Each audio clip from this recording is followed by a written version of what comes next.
is tell them to get over it, okay? And that is one of the keys. Second thing is, you're going to have an input cost strategy. A lot of people overlook this one.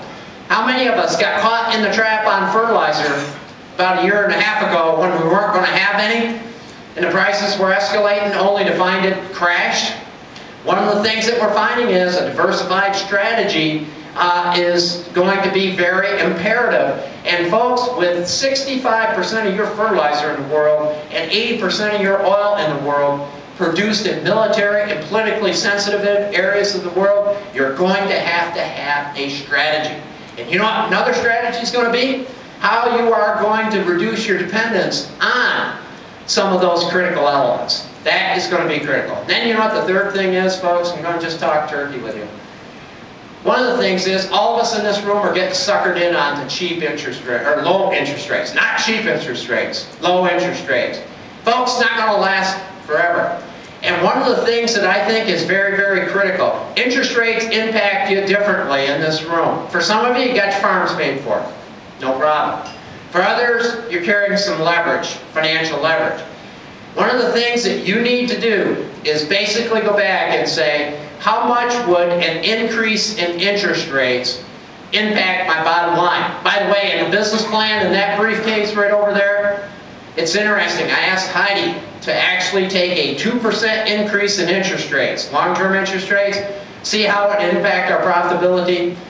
It knocks 36% out of our margin. 36% out of our margin. I asked Heidi also to go to $100 barrel oil. Only took 8% out of our margin. That is the elements in risk management that each and every one of you need to know. Okay? And don't get suckered in on these low interest rates, because there's going to be pressure for interest rates to increase. Okay? Next element is this. You're going to have to be resourceful. I was asked in Spokane, Washington 2.5 weeks ago, basically, what's one critical element that an ag producer is going to need in the next 10 years that they haven't needed in the past 30? Matter of fact, I was writing an article on it this morning, and you know what it's called? People skills. Ability to work through people. And you got to remember, your moms and dads and grandpas and grandmas were successful because they were independent and they didn't have to deal with people.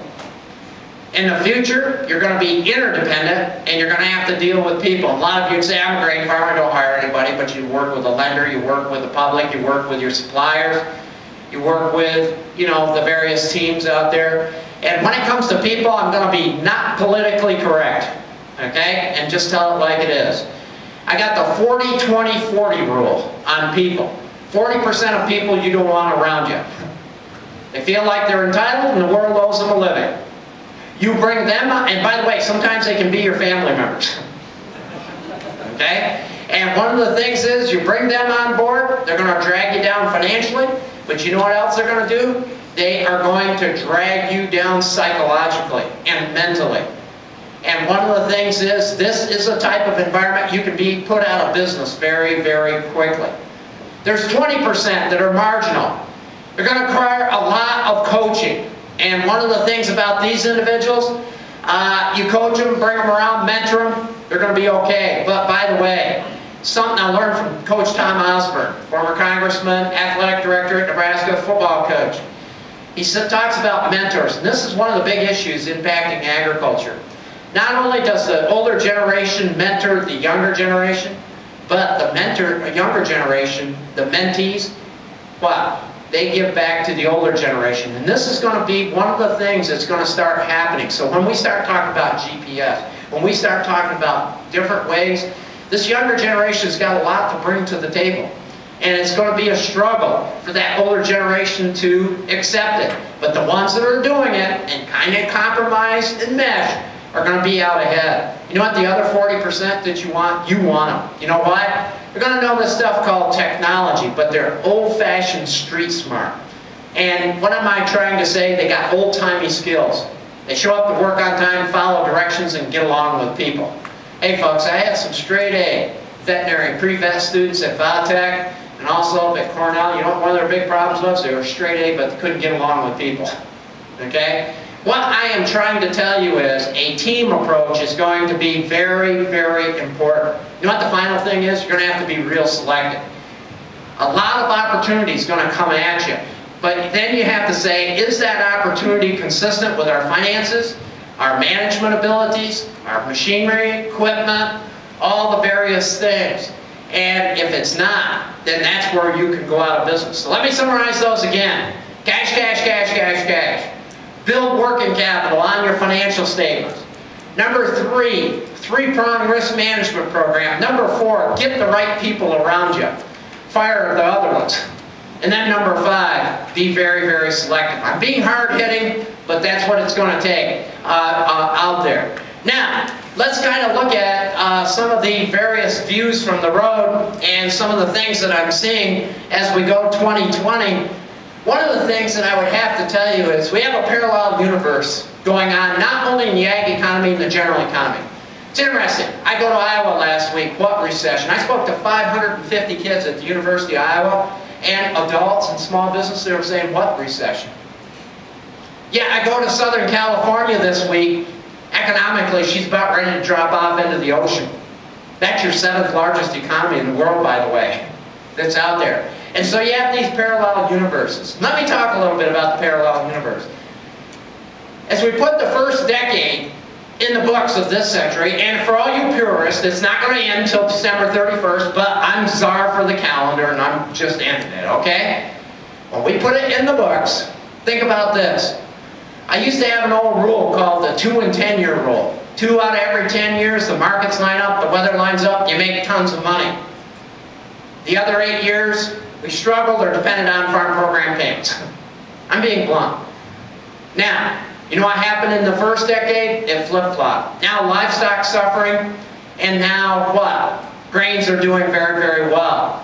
Folks, one of the things that I think is being severely overlooked is the livestock industry. Come on with me to the Colorado Livestock Association's annual meeting.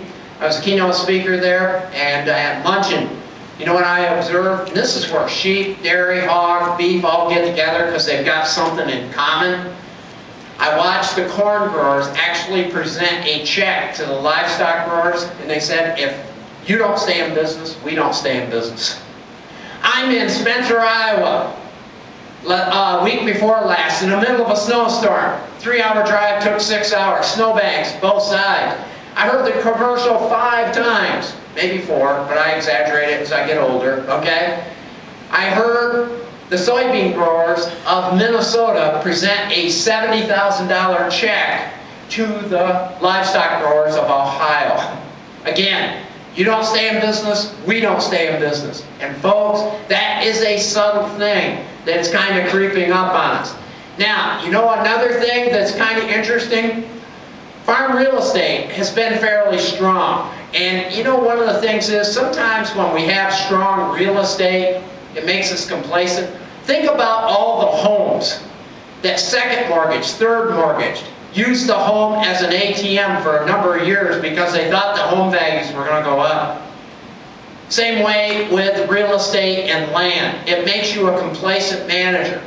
And one of the things that I would just suggest to you is Warren Buffett has a famous saying. You know what his famous saying is?